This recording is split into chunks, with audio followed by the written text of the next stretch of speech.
Okay, so welcome to this week's episode of The Path Less Chosen, the podcast showing you the careers they don't teach you about in school. My name's Sol. And I'm Jamie.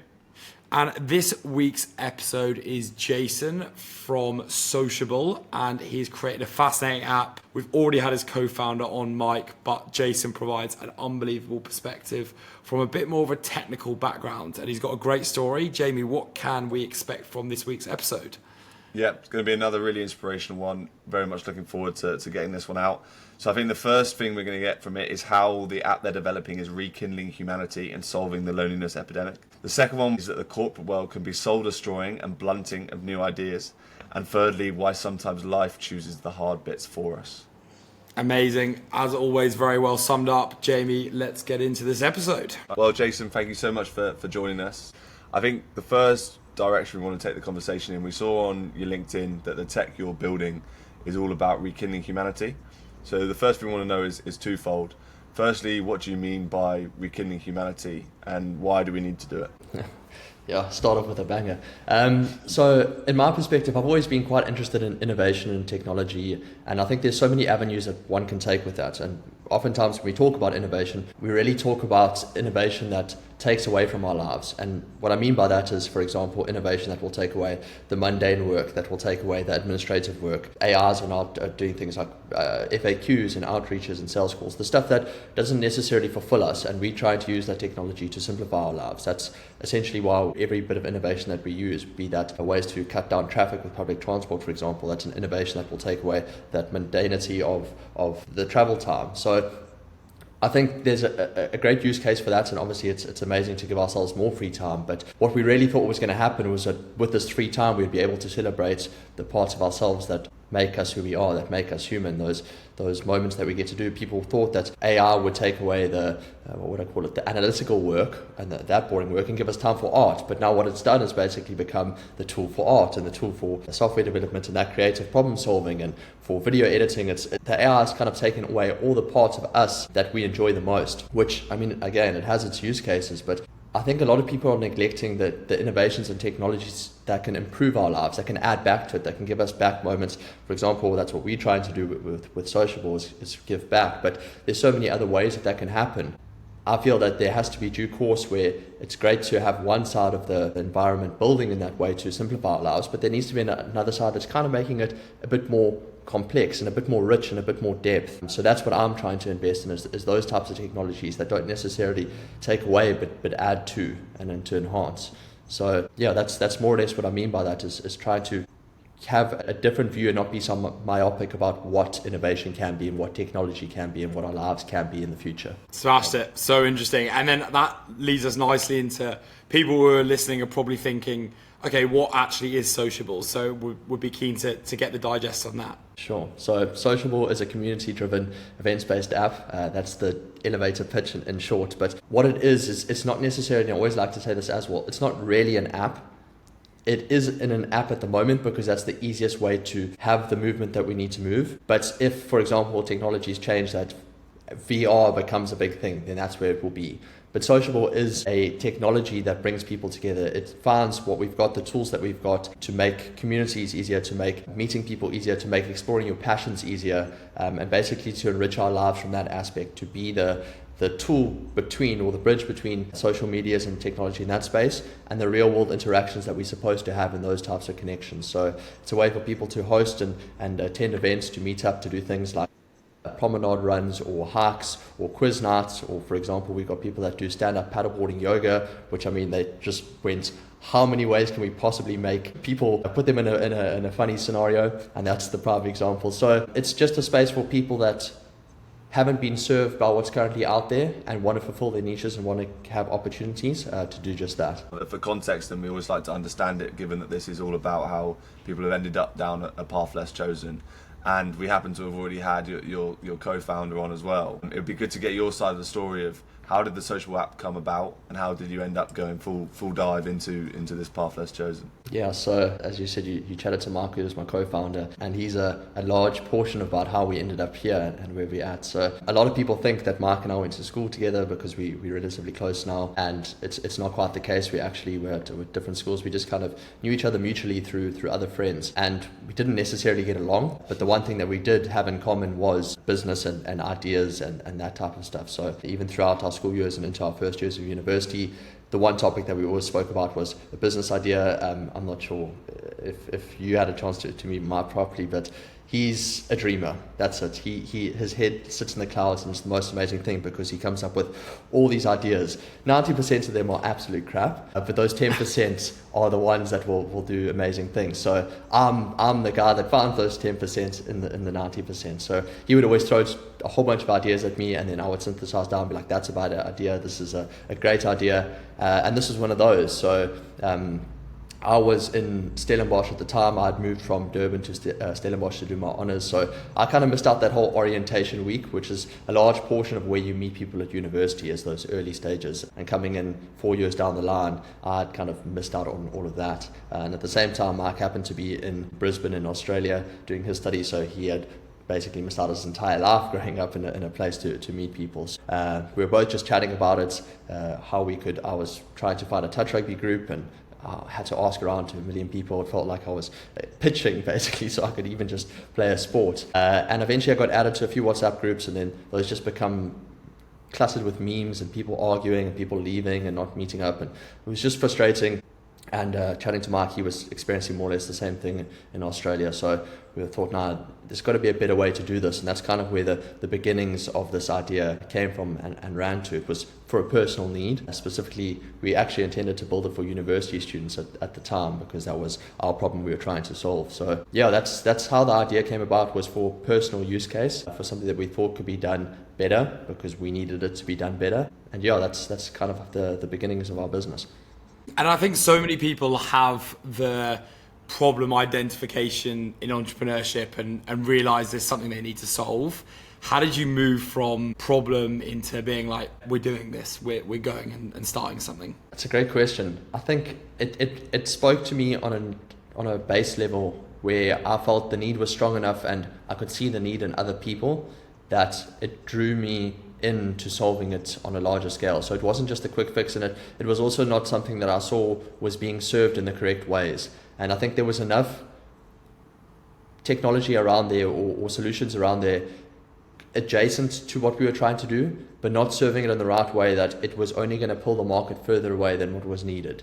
That was my perception of it at the time. So if we looked at, for example, Facebook does its own events sort of style thing, which is great, but Facebook's also the place that people usually go to keep up with people's birthdays. It's also now the place where advertising is just a large scale of it and being served that. So it became over encumbered with what it was and wasn't serving that specific niche. And if we just left it to be that, it's going to get further and further bastardized, and then maybe they're going to put in new things where you would have to pay to sort of host those things, or you have to promote, so only the top level guys that have the big budgets would be able to do that. So I saw there was close enough to the market, but pulling in the wrong direction, that there was an opportunity for us to pull in this direction. So once we thought about that and identified that, all or nothing type of person, once the idea came about, it was, we're either doing it or we don't. And if we do it, it's not we're half-assing it, it's we're going to give this the best possible shot that we can. So it was getting over those hurdles about who are the competitors, what is the actual market opportunity, and the minute that was solidified and that spoke to us, it was no questions. Yeah, it's really interesting. Now, I want to go maybe slightly further into that whole all or nothing idea, because I guess you were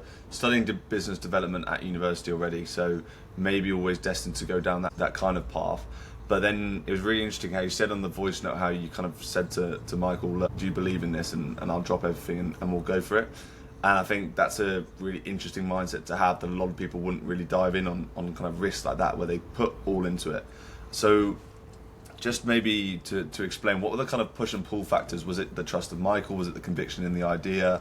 What was it that made you think, this is the route I'm going to go down, forget everything else, park that, let's just build this and see what we can make of it? As you say, I think push and pull are very necessities into what we did there and the reasons for it, because there was a pull in the sense that I've always been passionate about growing things and reaching new ideas and having that opportunity. But there was also a push because at the time when the idea was forming. We were in university and I just left after that. It was my first year working, and so I had gone a bit into the corporate side of things and seen a lot about how it worked, and that was a large push away for me, because I saw what corporates were like, and it's great for a lot of people, but for me, I found it quite soul destroying and it wasn't something that I enjoyed in that sense. When you sit in a team meeting and you can see the facades that people are putting up and people are willing to do the bare minimum, or I would go in and say, here's an idea for us to do X, Y, and Z that could really improve the business, and they would say, yeah, but you're going to have to go up a few chains, and by the time it gets there, they're probably going to say no, so don't even start. And I could feel that energy that I had to try and make even incremental change was starting to get sucked out of me. And I could see in a few years' time how it would become that everyone sits there. You always wonder how are they just accepting of where they're at, not necessarily from a monetary level or anything like that, but from a sense of not trying to make improvements in the space. And it's not necessarily them, it's just that a lot of the times in these big corporates, they get sort of edged out, that they'll be, sort of blunted, because they'll come up with these ideas, come up with things, and you get told no. And there's only so many times that can happen before you eventually think, okay, well, it's not worth my time to voice it anymore.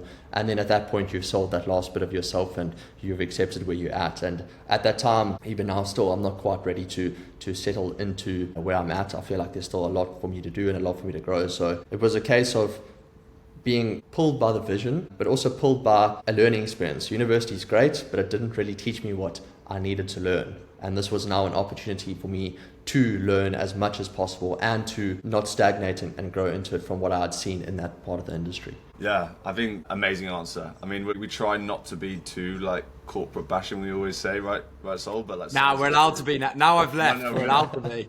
We're allowed to be, exactly. When Sol was working, it was hard, but like I always love to hear that, because like deep down, it's what we all think, right? And that's why we're exactly on this podcast and doing it. So then once you've gone down it, I mean, definitely it gives you that platform to kind of express all those ideas, be creative, because it's kind of your own baby and you're building this up from the ground.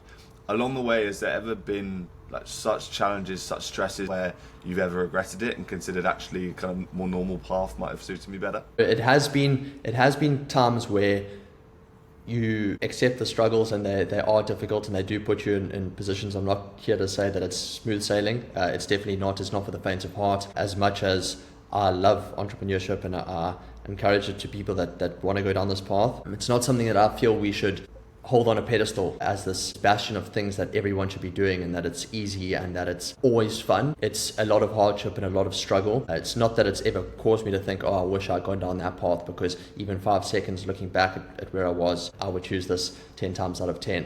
But at the same time, it's actually one of the topics that I've been talking about with quite a few people in various industries that have gone down this path of entrepreneurship or been sort of content creators or things like that, is that I feel we have done a disservice in the market at times by really, what would I say, putting entrepreneurship on a pedestal and putting a halo above it about what it is, and making it so that all our successes should be celebrated and we kind of ignore all the hardships and all the difficulties. And it gives us this really skewed perspective about what it takes to even get halfway off the ground. And why I think that's a problem is that a lot of times you'll see people that will be successful. Let's say, for example, I have a really good friend who's now doing extremely well in content creation and travel and that type of stuff. But along the journey, he had to do a lot of very difficult things and had to give up a lot and had to struggle a lot and had to suffer a lot. And now I think people look at him and think, oh, it's amazing. I mean, I wish I could get there. And they encounter one hurdle and think,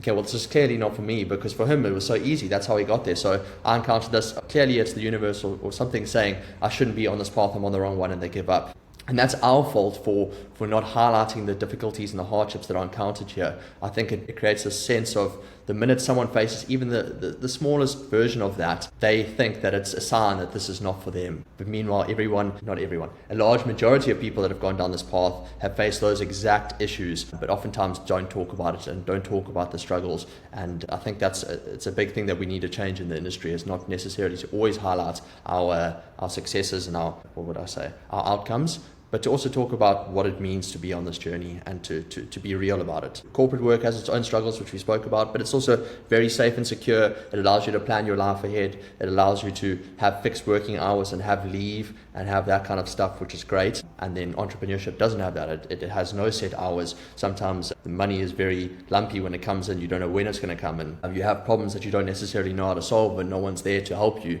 You can't turn to your co-worker, your colleague, and say, oh, okay, well, how am I going to do this? Because they haven't faced it either. So I think it's really good to look at it in totality about what it is. And as much as we celebrate it and encourage it, especially with like your podcast, I think it's necessary for us to do it its justice and speak about it as a rounded thing. I think that's spot on, and we definitely try and echo that as well, because you don't want to convince someone that they're going to be instantly rich and work 2 days a week to be a successful entrepreneur. So appreciate you highlighting that. And you talk about some of the kind of struggles you had, obviously through knowing your story, the whole moving into becoming basically a CTO from not really understanding or knowing much about coding must be up there. Keen for you to share with the listeners what happened there. Yeah, so although that's probably one of the best things that I've done in the sense of what it's provided for me, an opportunity. But yeah, just to give context about that. So a lot of people, when they hear that I've running the app, the first thing, well, there's two things that they either assume, and it's either that we've outsourced the development completely and I have no clue what we're doing, and all we're trying to do is sell a product and I'm just a salesman, or alternatively they think I'm just a developer and that's actually not my business. So these are the two sort of things that I have to confront at times, but I play in both roles. So yeah, essentially what we had done is we had hired developers in Australia. Mark had met with them, and both of us had no understanding of sort of software and development and that kind of stuff. We just knew the vision and the passion for what we were doing.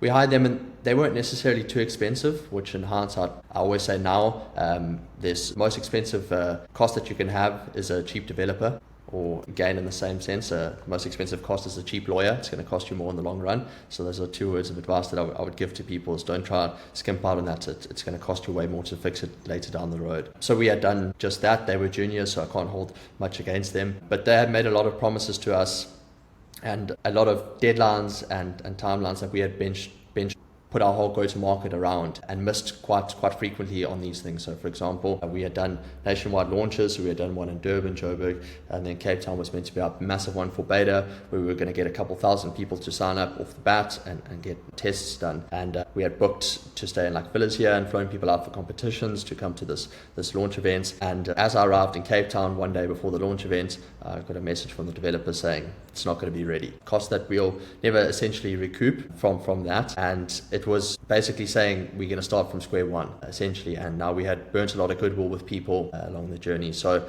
at that point, I thought that this can only go on for so long before I need to put my foot down and say, like, this can't happen. And so that's when I basically said, send me the code and I'll see what I can do with it. And yeah, that was the beginnings of my sort of software learning journey. A lot of hard work. It was also a bit easier because I knew the vision about where we were trying to go with it, and I could see the practicality. So I wasn't trying to just do some random course that sort of takes you through it. I knew what I wanted it to do, and I could see the code in front of me, and I could start to break it apart and see, okay, well, that broke that did that did that. And I was fortunate enough then to learn with a real world example, which really sped up my learning.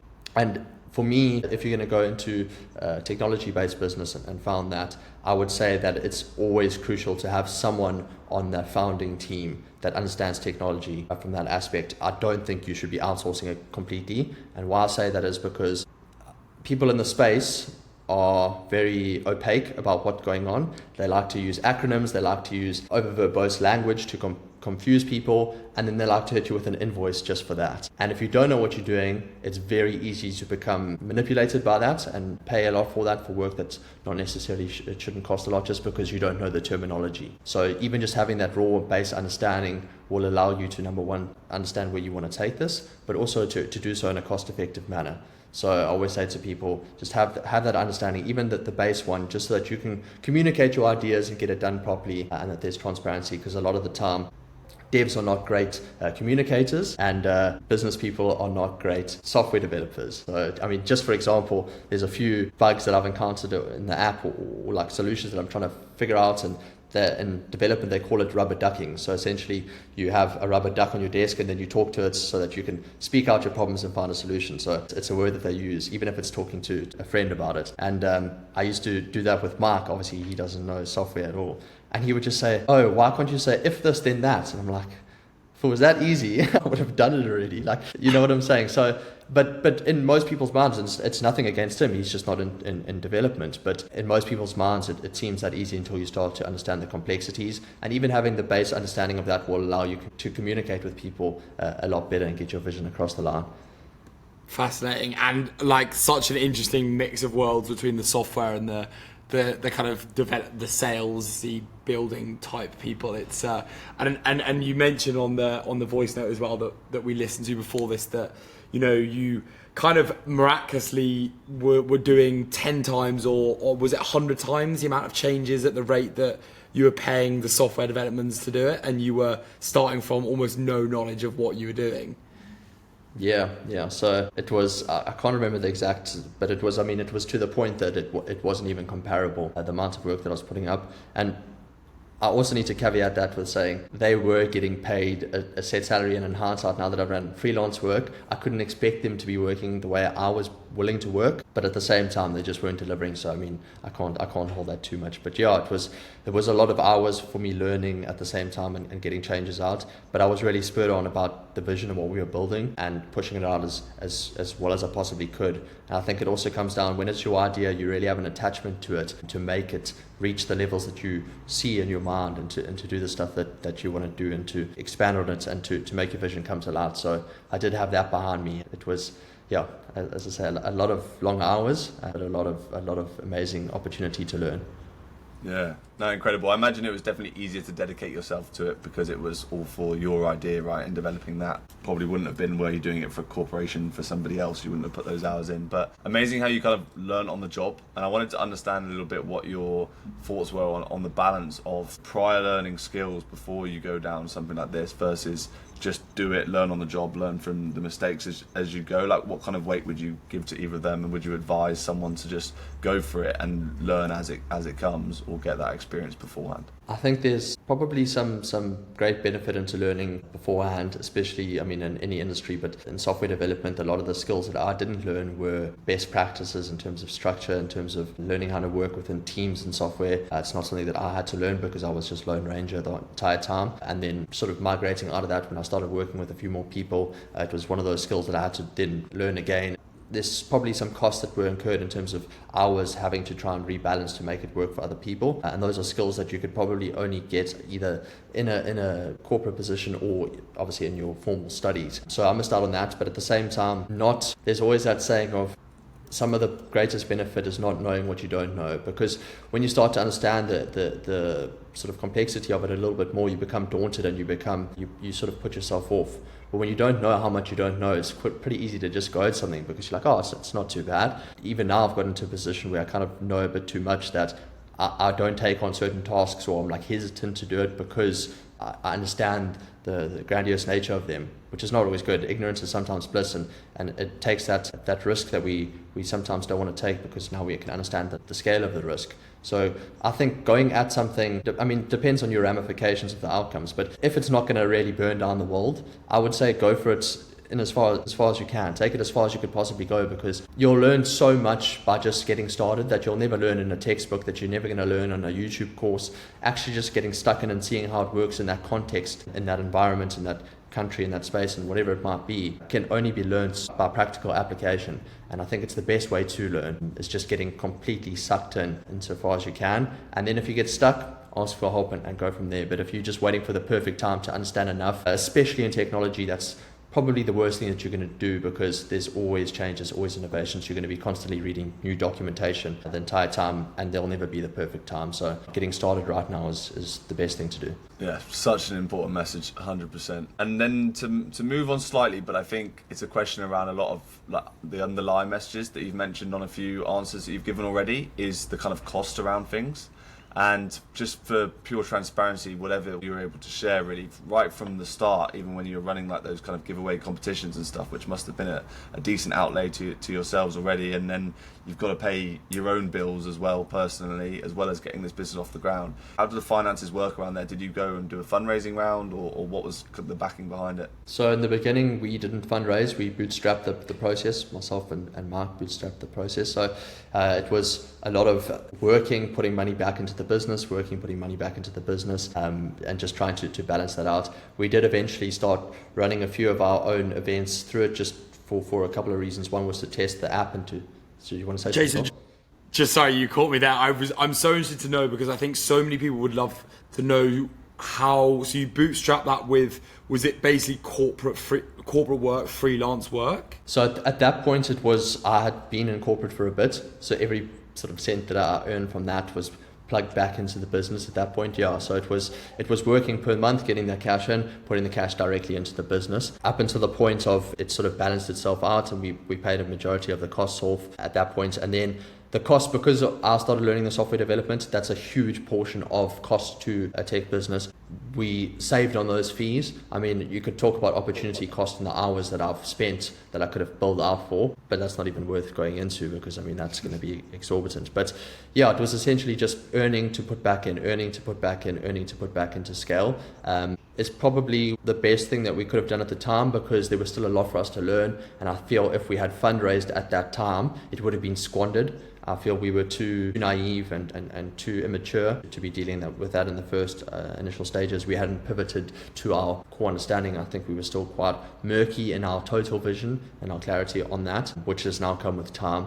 So yeah, bootstrapping in the beginning was, I think, beneficial, and now we're looking to fundraise to secure to do our sort of global launches and to grow in that way. I think especially in this day and age, it's very, very difficult for a network effect based business, so a business that works on scale, to succeed directly with bootstrapping unless you've got some very intense profit margins, because to get your scale to make it completely sustainable takes a lot of, sort of what do I call it, injection of capital to explode, to get those sort of users or to get those consistent things happening and recurring. So yeah, it's a bit of both. Right now it's just been bootstrapping, but there will be some fundraising that will have to happen. Yeah, fascinating. And just because I'm so interested, and I've never actually asked this, is what is the actual revenue model? How does Sociable make money? Sure. So we have a few sources of revenue. Some I won't go into because they're not fully launched, and obviously I'm not here to create my own competition. But we have our certain thresholds. So as I said, our belief in the business is bringing people together at its core essence. So to do that will always be free. It's something that I will fight tooth and nail to make sure happens, because I believe that there is a loneliness epidemic and that people need that opportunity to do that.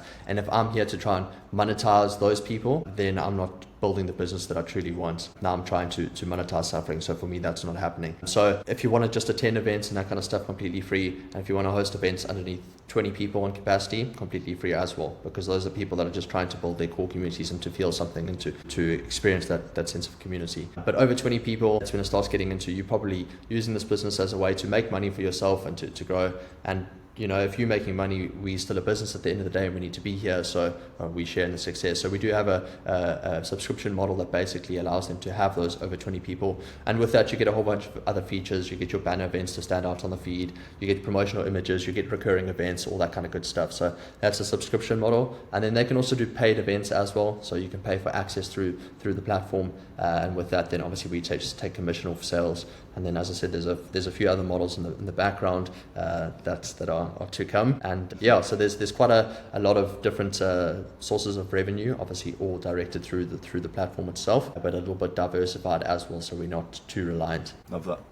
Okay, and then to look forward then, both on the Sociable app, but also you individually down the entrepreneurial path, what does the future look like for the app and for yourself? If I answered that correctly, then I would be a fortune teller. I think one thing that I've learned, especially in this industry, is that it's never going to go to plan. As much as you would like it to, you can have all the ideas in the world, but it's not always dependent on you. Sometimes it just takes good fortune, and sometimes it really pivots as you learn and as you feed back. I mean, I'll talk in broad terms then. The idea is to roll out nationally here in South Africa and make sure that we get our what we call like our ecosystem to a point of equilibrium. So hosts are frequently hosting, people are attending and becoming hosts, and they just it works on its own basis. And then look at international launch. And I mean, at the final conclusion of this is to be in everyone's hands, and for no one to say, I don't know what I'm doing today, I don't know how to find people to do this, I don't want to be bored, I really want to try this. If that's all satisfied in everyone's hands, then I'll be happy. That's the final goal, is to make sure that that's still there. How we get there, I can tell you how I'd want it to go, but it's pointless, because every time I've said that, I've been humbled and changed and had to reassess, and I look back on it and thought, if only you had known. So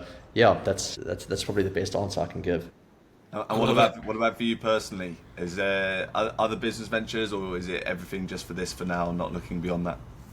So we obviously have additional businesses. Mark and myself also with a few other guys run a media agency, but that's more a case of funds coming in. It's an agency to get money in, but it's not where the passion lies. I'm always trying to do something that someone else is not currently doing. So people are doing media. There's enough media agencies out there, which is great, and it's a way to make money, but you're not doing anything different. You're just doing something the same and now you're competing on that basis. So if my USP is not something that's completely unique, I'm not going to find too much passion in this. So for right now and for the future, this is what I'm sunk into. This is what gets me up every morning. This is what I go to bed thinking about. This is my complete passion.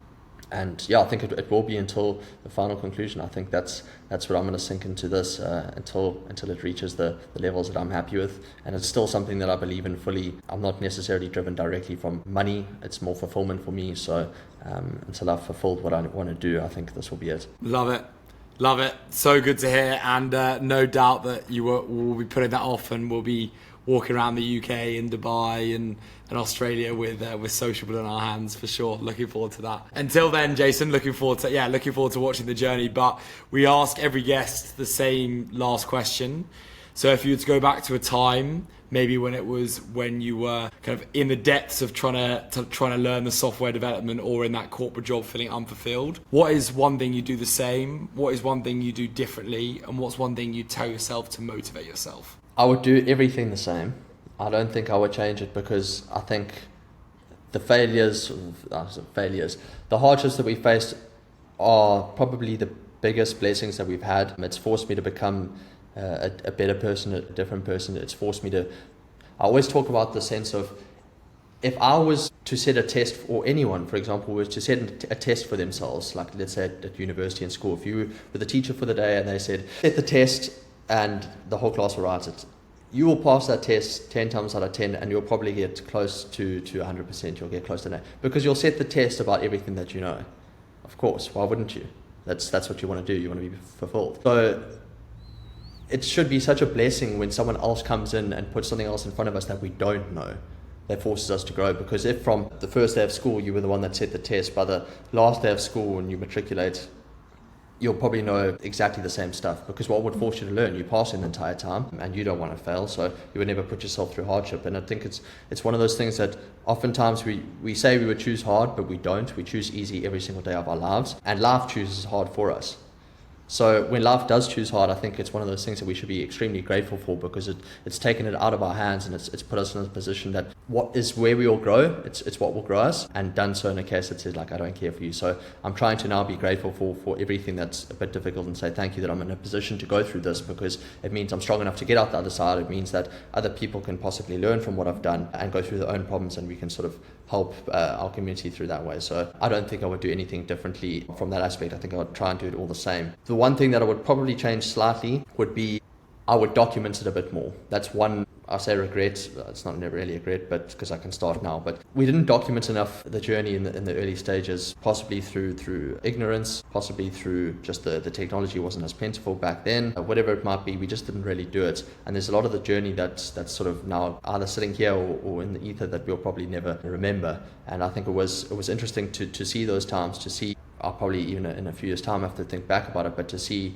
sitting in a dark dining room with 2 laptops open to try and work, or when there was load shedding here, for those that don't know, in other countries, it's where they would cut our power because there wasn't enough power in South Africa at the time, and to basically the one day I had to go sit in the back seat of my car somewhere because I couldn't get in through the gate because the load shedding had started, and just work with 2 laptops in the back of a car in the back seat for a few hours to try and get stuff done. So I think those moments are only sitting in my head, and it's not something that people might believe. They might think like, you're making it up. And I think it would be really cool to look back on that and to see it. Even now I did a deep dive in the app and what it used to look like just even like a few years ago, a year or so ago, and how it's changed. And it's amazing to go back and look, and I'm just grateful that that's documented. So I would probably do that a bit more.